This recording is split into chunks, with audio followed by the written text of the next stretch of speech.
Bem-vindos à nossa análise de hoje. Vamos mergulhar nas atualizações mais quentes do mundo jurídico e tributário aqui no Brasil. Olha, a gente tem um material bem variado. Decisões recentes do STF, do STJ, normas novinhas da Receita Federal, do CNJ, Banco Central e até coisa de São Paulo. Tem de tudo um pouco, desde repercussão geral até instrução normativa bem específica, consulta tributária, enfim. A missão aqui é destrinchar o essencial, sabe? Conectar os pontos e, principalmente, entender o que isso significa na prática. Para começar, que tal a gente desvendar uma decisão importante do STF? Parece que pode mudar como grupos econômicos respondem por dívidas trabalhistas. Vamos nessa? O que o Supremo decidiu exatamente no tema 1232? Vamos sim. Olha, basicamente o STF definiu que, como regra geral, uma empresa do mesmo grupo econômico não pode ser incluída lá na frente, na fase de execução trabalhista, se ela não participou do processo desde o início. Ah, então tem que estar desde a fase de conhecimento. Exato. A decisão, que teve a relatoria do ministro Toffoli, buscou reforçar a segurança jurídica. A ideia é limitar aquela prática que era mais comum de só buscar bem de outra empresa do grupo na hora de cobrar a dívida. Mas tem exceção, né? Sim, claro. A inclusão tardia ainda é possível, mas só em casos bem específicos, se houve sucessão empresarial ou então se ficou comprovado o que a gente chama de abuso da personalidade jurídica. Basicamente uma fraude para tentar esconder patrimônio, né? Entendi. E o impacto disso vale para processos antigos? Vale sim. A decisão se aplica inclusive para redirecionamentos que aconteceram antes da reforma trabalhista de 2017. Só ficam de forma mesmo os casos que já têm decisão final, coisa julgada, ou se a dívida já foi paga ou a execução encerrada. Certo. Do trabalhador, mas de qualquer forma o impacto é enorme. Tinha mais de 5.400 processos parados esperando essa definição. Uau, bastante coisa. Bom, mudando um pouco de assunto, mas ainda no STF, e falando de eficiência, teve a confirmação do poder do CNJ para definir regras sobre extinção de execução fiscal, né? O tema 1428. Isso mesmo. O contexto aí é uma resolução do CNJ, a 547 de 2024. Ela se baseou no entendimento anterior do próprio STF, o tema 1184, e estabeleceu critérios para arquivar execuções fiscais de baixo valor. Baixo valor tipo quanto? O parâmetro que a resolução usou foi R$ 10.000. E também para aquelas execuções que ficam paradas muito tempo, sabe? Mais de um ano sem conseguir citar o devedor, sem ter alguma movimentação útil no processo. A ideia é desafogar o judiciário dessas ações que custam mais caro do que o valor que se espera recuperar. E por que isso foi parar de novo no STF? Alguma prefeitura reclamou? Exatamente. O caso concreto que gerou esse tema novo veio do município de Osório, lá no Rio Grande do Sul. Eles argumentaram que a resolução do CNJ invadia a autonomia municipal, porque eles tinham uma lei local com outro valor mínimo para execução. E também falaram em violação da separação dos poderes. E o que o STF disse? O Supremo, com relatoria do ministro Barroso, entendeu que o CNJ não extrapolou. Ele agiu dentro da competência dele de buscar mais eficiência na administração da justiça. A resolução não impede o município de cobrar o tributo, mas orienta os tribunais sobre como gerenciar melhor esses processos, evitando gastar tempo e dinheiro com cobranças inviáveis. Entendi. É uma questão de gestão processual, então. Exato. A tese que ficou definida diz basicamente isso. Primeiro, que CNJ pode sim editar atos normativos para orientar os tribunais a extinguir execuções de baixo valor ou paradas há muito tempo, visando a eficiência. E segundo, que analisar se um caso específico se encaixa ou não nesses critérios é questão de lei comum, não constitucional. Faz sentido. Agora, pulando para o STJ, tivemos uma definição importante sobre juros de mora em dívidas civis para casos anteriores àquela lei nova de 2024, né? Qual taxa usar no artigo 406 do Código Civil? Foi o tema 1368. Isso, uma discussão antiga. E o STJ bateu o martelo. A taxa que deveria ser usada era a Selic. Ah, Selic. E por quê? Qual foi a lógica? A fundamentação foi interessante. Primeiro, a Selic já era a taxa usada para corrigir tributos federais em atraso, né? Isso está em várias leis e até na Emenda Constitucional 113, aquele 1% ao mês que está lá no Código Tributário Nacional, no artigo 161, parágrafo 1º, Sim. seria uma regra secundária, para quando não houvesse outra taxa definida em lei. E tem mais algum motivo? Sim.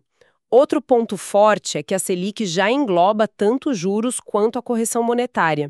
Isso evita aquela discussão de qual índice de correção aplicar junto com os juros de 1%, sabe? Simplifica. Interessante. Então a ideia foi meio que uniformizar, alinhar juros de dívida comum com juros de dívida fiscal. Exatamente. Se a gente olhar o quadro geral, a decisão busca essa harmonização e também reflete a própria realidade macroeconômica que a Selic espelha. O STJ até mencionou que isso já vinha sendo aplicado em outros temas repetitivos deles, 99, 112 e 113, e que o próprio STF já tinha validado usar a Selic em condenações contra a Fazenda. Entendido. Ainda no STJ, uma questão mais prática. Consórcios de empresas. Eles podem ser réus numa execução fiscal, mesmo não tendo personalidade jurídica própria? Podem sim. Foi o que o STJ decidiu no RESP 1.647.368, de Pernambuco. É verdade que a Lei das Sociedades por Ações, a 6.404, diz lá no artigo 278 que o consórcio não tem personalidade jurídica. Pois é, isso que confunde um pouco. Mas para o direito tributário, o que importa mais é a capacidade de ser contribuinte. E o Código Tributário Nacional, lá no artigo 126, inciso 3, diz que essa capacidade independe da pessoa jurídica estar formalmente constituída. Basta ser uma unidade econômica ou profissional. Se foi o consórcio que praticou o ato que gerou o tributo, ele é o responsável. Ah, então a capacidade econômica de gerar o fato tributável prevalece sobre a formalidade jurídica para a Receita. Isso. E tem um outro ponto. Mesmo sem personalidade jurídica, o consórcio tem o que a gente chama de personalidade judiciária. Ou seja, ele pode ser parte num processo judicial. O próprio Código de Processo Civil prevê isso para entes despersonalizados, como condomínios, massa falida, espólio. Entendi. E a Lei de Execução Fiscal também permite executar o espólio, por exemplo. Além disso, teve uma lei de 2011, a 12.402, que disse que as empresas do consórcio respondem juntas pelas dívidas previdenciárias se o consórcio contratar gente em nome próprio. Então, o sistema legal reconhece essa capacidade do consórcio de estar em juízo. Bem claro. Saindo um pouco do judiciário, vamos para as normas administrativas federais. A Receita Federal mexeu nas regras de multa de mora para parcelamentos, é isso? Mexeu. Foi a Instrução Normativa 2284, agora de 2025, alterando uma IN de 2022 a 2063. A principal mudança foi deixar mais explícito como fica a multa de mora quando você vai consolidar os débitos para entrar num parcelamento. E como ficou? Agora tá lá, preto no branco. A multa de mora vai ser de 20% se o débito for tributário e de 30% se for um débito não tributário. A novidade mesmo foi essa formalização da alíquota de 30% para os não tributários nesse momento da consolidação. Ok. E sobre subvenção para investimento? Teve uma consulta da Receita, a COSIT 220, sobre uma situação meio específica. E se a empresa devolve para os sócios o capital que foi formado com essa subvenção? É, uma situação delicada. A Receita confirmou que essa devolução é tributada. Funciona assim: a empresa recebeu a subvenção, usou o benefício para não pagar imposto sobre ela e aumentou o capital social, como permitia a Lei 12.973. Aí, um tempo depois, ela resolve reduzir esse capital e devolver o dinheiro para os sócios. E aí tem que pagar imposto sobre essa devolução? Tem. Essa devolução é considerada receita tributável para a empresa. E isso vale mesmo que a devolução aconteça mais de 5 anos depois que a reserva foi capitalizada. A tributação acontece no período em que o capital é reduzido e a base de cálculo é o valor devolvido, claro, limitado ao valor total que a empresa tinha excluído lá atrás como subvenção. O recado é: o benefício era para investir, não para distribuir para os sócios sem tributar. Entendido. Falando em tributação internacional, teve decisão do CARF sobre compensar IRRF pago fora do Brasil. Qual o critério que ficou definido? O Acórdão 1102-001.656 reafirmou uma condição importante que já estava na medida provisória 2158, lá de 2001. A empresa aqui no Brasil pode sim compensar o imposto retido na fonte que a controlada ou filial dela pagou lá fora. Mas tem um porém grande. Qual? Só pode se essa entidade no exterior estiver num país considerado de baixa tributação, ou seja, um país fiscal ou um país onde a alíquota máxima de imposto de renda fosse menor que 20% na época, segundo a Lei 9.430. Se não for país de baixa tributação, a compensação não é permitida. Certo. Mudando de área agora para registro de empresas.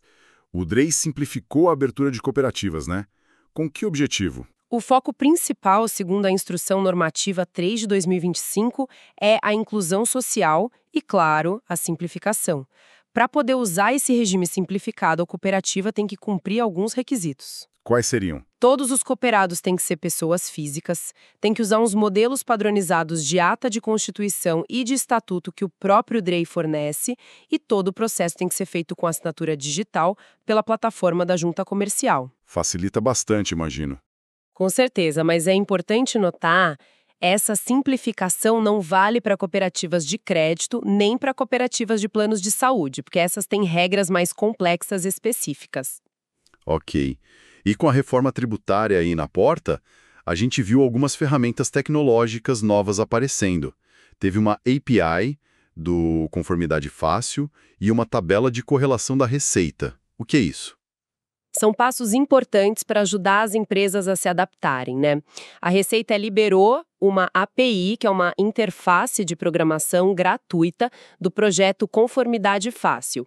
Por enquanto, ela serve para consultar algumas tabelas importantes, como a de CST, Código de Situação Tributária, e a C-Class-Trib, Classificação Tributária do Serviço ou Operação, que vão conectar a legislação futura do IBS e da CBS com as regras de validação dos documentos fiscais eletrônicos. E como acessa isso? Precisa de um certificado digital e ICP Brasil, e a Receita diz que mais tabelas virão por essa API. Além disso, eles publicaram a primeira versão de uma tabela de correlação, um anexo chamado INDOP-BSCBS, que faz a ponte entre os serviços da lista atual da Lei Complementar 116 e os novos códigos da reforma, como NBS, C-INDOP e Class-Trib. São ferramentas para preparar os sistemas. Falando em preparar sistemas, as perguntas frequentes da EFD ICMS-PI também foram atualizadas para falar dos novos tributos, né? Foram. A versão 7.7 trouxe uma orientação importante no item 19.1. Ela diz que os valores do IBS, da CBS e do Imposto Seletivo IS devem sim fazer parte do valor total do documento fiscal. Por exemplo, lá no registro C100, campo 12. Tem uma exceção para 2026, mas a regra geral é essa. Mas tem algum detalhe aí. Tem um detalhe crucial. Apesar de estarem no valor total do documento, esses valores dos novos tributos não devem ser somados ao valor da operação lá nos registros analíticos, por exemplo, no registro C190, campo 05. Essa orientação vale para todos os modelos de documentos que a gente escritura na IFD ICMS-PI. Entendi. Precisa de atenção na hora de configurar o sistema.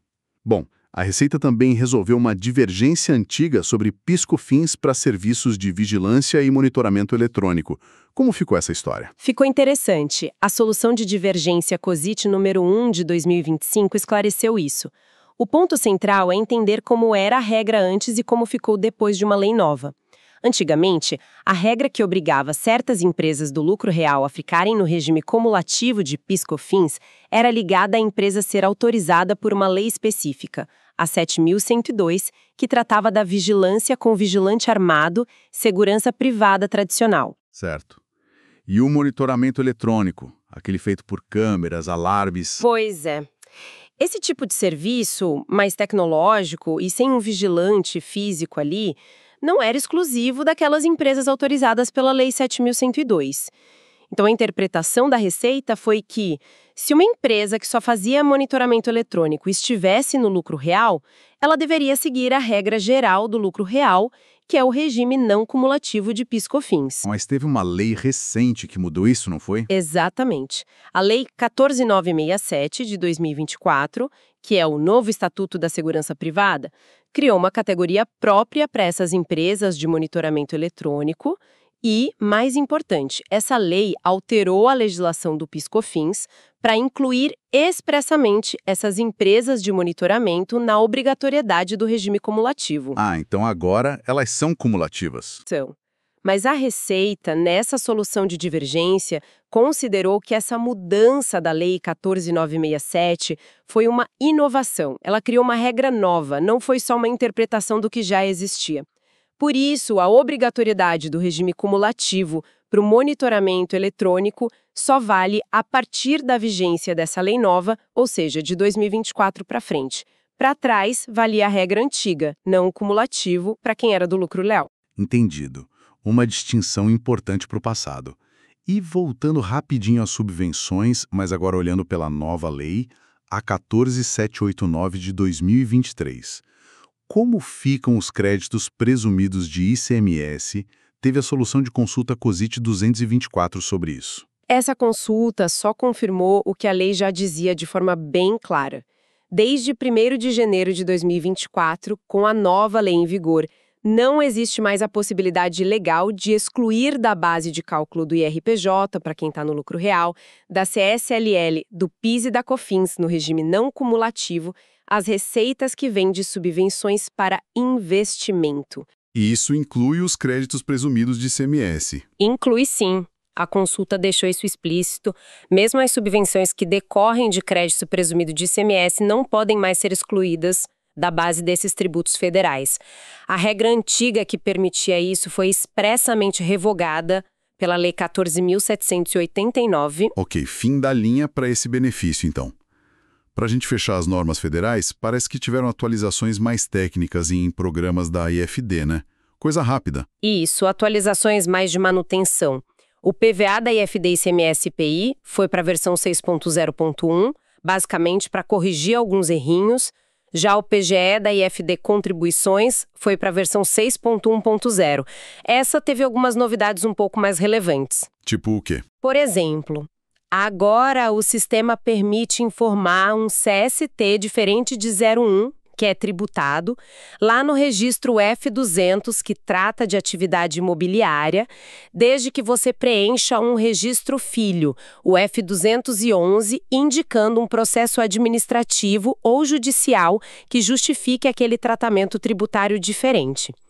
Também criaram novos códigos no registro F700 para indicar a origem de algumas deduções, como um código 5 para o crédito presumido do transporte coletivo, que veio com a Lei 14.789, e um código 6 para ressarcimento do selo de controle de bebidas. E teve mais alguma coisa na FD Contribuições? Sim. Um ajuste pequeno, mas útil. Na hora de validar a inscrição estadual nos registros 0140 e 0150, o sistema não exige mais que se digite zeros à esquerda. E também tem instruções sobre como fazer para atualizar escriturações de versões antigas do programa. Basicamente, exportar da versão antiga, importar na nova e remover assinaturas anteriores, antes de validar e assinar de novo. Coisa para quem opera o sistema ficar ligado. Beleza. E o Banco Central entrou na onda da sustentabilidade? Entrou sim. Com a Resolução 513 de 2025, ela é bem específica. Define conceitos e critérios contábeis como medir, reconhecer, baixar, divulgar para ativos e passivos que sejam relacionados à sustentabilidade. Isso vale diretamente para um grupo de instituições: administradoras de consórcio, instituições de pagamento, corretoras de valores, distribuidoras de valores e corretoras de câmbio autorizadas pelo BCB. Só para essas. Também exige que todas as instituições financeiras e as demais instituições autorizadas pelo Banco Central incluam informações adicionais sobre esses ativos e passivos de sustentabilidade nas suas notas explicativas. Ou seja, o tema ganha mais destaque nos balanços de todo o sistema supervisionado pelo BCB. É a agenda ESG avançando. Entendido. Para fechar o bloco federal, uma microatualização na NFCom, a nota fiscal de comunicação. Isso, bem pontual. O informe técnico, o 1 de 2025, só incluía um serviço novo na tabela de classificação, a tabela C-Class, da nota fiscal Fatura de Serviços de Comunicação Eletrônica. O serviço é de veiculação de publicidade por rádio e TV de recepção livre e gratuita. Ajuste técnico mesmo. Certo. Vamos dar um pulo agora para São Paulo. Vi que teve uma consulta tributária sobre ITCMD na dissolução de união estável. O que ela diz? Diz algo que, na verdade, já é a regra geral, mas é sempre bom reforçar. Foi a consulta 3258 de 2025. Ela confirma que, na hora de dividir os bens adquiridos durante uma união estável, se um dos companheiros acaba recebendo de graça uma parte maior do que a metade a que teria direito, que a gente chama de excesso de meação, essa diferença é considerada uma doação. E aí, paga imposto. Exatamente. Sobre essa parte que excedeu a meação e foi recebida gratuitamente, incide o ITCMD, o Imposto Estadual sobre Doações. É um ponto de atenção importante em qualquer partilha, seja amigável ou na justiça.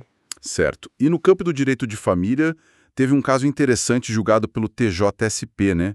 Sobre reconhecer filiação socioafetiva depois que o pai já faleceu. Teve sim um caso bem tocante julgado pela Terceira Câmara de Direito Privado.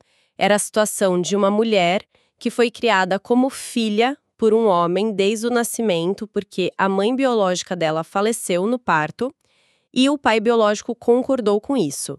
Ela sempre o tratou como pai. E o que aconteceu quando ele faleceu? Quando esse pai afetivo faleceu, uma irmã biológica dele não queria aceitar que essa filha afetiva participasse da herança. Mas o Tribunal de Justiça de São Paulo manteve a decisão de primeira instância, que reconheceu sim a filiação socioafetiva. Com base em quê? Com base nas provas apresentadas, tinha convite de casamento, onde ela constava como filha, documentos mostrando dependência econômica, depoimentos de testemunhas. Tudo indicava que existia posse do estado de filho, o tratamento como filha. O TJSP aplicou o artigo 1593 do Código Civil, que diz que o parentesco pode vir não só do sangue ou da lei, adoção, mas também de outra origem, que é justamente o vínculo afetivo. Com isso, ela teve garantidos os mesmos direitos na herança que um filho biológico teria. Mostra a força que o afeto tem hoje no direito de família. Realmente muito interessante. Para a gente fechar o bloco de São Paulo, uma novidade que parece bem relevante para quem emite nota fiscal. A obrigatoriedade de usar um código chamado CBNFI. O que é isso? Isso vai dar trabalho, viu? O Decreto 69.981 de 2025 e a Portaria SRE 70, também de 2025, trouxeram essa novidade. A partir de 6 de abril de 2026, vai ser obrigatório preencher um campo novo, ou melhor, um campo que já existe, mas não era obrigatório em SP, chamado Código de Benefício Fiscal CBNF. E onde vai preencher e quando? Vai ser obrigatório na NFE, modelo 55, e na NFCE, o cupom fiscal eletrônico, modelo 65. E a obrigatoriedade vale sempre que a operação ou a prestação tiver algum tipo de benefício fiscal de ICMS. Qualquer benefício. Sim, tipo isenção, não incidência prevista na legislação, redução da base de cálculo, crédito outorgado, suspensão, diferimento. A lista é grande. Se tiver benefício, tem que informar o código correspondente. E de onde vem esse código? A Secretaria da Fazenda de São Paulo, a Cefaz-SP, vai publicar uma tabela com esses códigos. As empresas vão ter que consultar essa tabela e usar o código correto para cada situação de benefício. Vai ter um período de testes de janeiro a março de 2026 para as empresas se adaptarem, mas a partir de 6 de abril de 2026, o preenchimento correto desse campo CBNFI vai ser condição para a nota fiscal ser autorizada. Então quem não ajustar o sistema de emissão vai ter a nota rejeitada. Exatamente. É uma mudança importante para o fisco paulista ter um controle melhor sobre quais benefícios estão sendo usados e onde, exigir atenção e adaptação dos sistemas das empresas. Ufa, foi uma jornada e tanta, hein? Cobrimos muita coisa. Decisões cruciais lá do STF e STJ, mexendo com responsabilidade de empresa, com juros. Várias normas da Receita Federal impactando desde parcelamento, subvenção, PIS, COFINS, até ferramentas para a reforma tributária. E ainda passamos por São Paulo com o ITCMD, filiação socioafetiva e essa novidade do CRE-Beneficie no ICMS. Se a gente pudesse tirar uma mensagem central de tudo isso. Olha, olhando para esse fluxo todo de novidades, fica muito claro, né? O ambiente legal e tributário no Brasil não para. É muito dinâmico. E ficar atualizado não é só uma questão de cumprir regra para evitar multa, sabe? É estratégico mesmo. Entender essas mudanças ajuda a perceber como a responsabilidade das empresas está evoluindo, como os incentivos econômicos aparecem e desaparecem, e até como o próprio direito vai se adaptando para reconhecer novas realidades sociais, como a gente viu no caso da paternidade socioafetiva. É um reflexo da sociedade em constante movimento. É verdade. E para deixar uma pulga atrás da orelha para o nosso ouvinte, a gente viu o STF preocupado com a eficiência na execução fiscal, né? E o STJ buscando alinhar juros civis e fiscais com a Selic numa linha mais pragmática. Fica a pergunta: será que essa busca por pragmatismo, por eficiência, por harmonização pode acabar influenciando outras áreas do direito? Talvez futuras leis ou decisões fora do mundo tributário sigam essa mesma lógica? Fica aí a reflexão. E para quem se interessou e quer aprofundar na prática, só lembrando dos nossos próximos treinamentos online, preços de transferência agora em novembro, dias 5, 6, 12 e 13, e reforma tributária também em novembro, dias 18, 19, 25 e 26. Mais informações nos nossos canais. Bom, por hoje é isso. Chegamos ao final da nossa análise. Muito obrigado pela companhia e a gente espera encontrar todo mundo na nossa próxima discussão aprofundada. Até lá!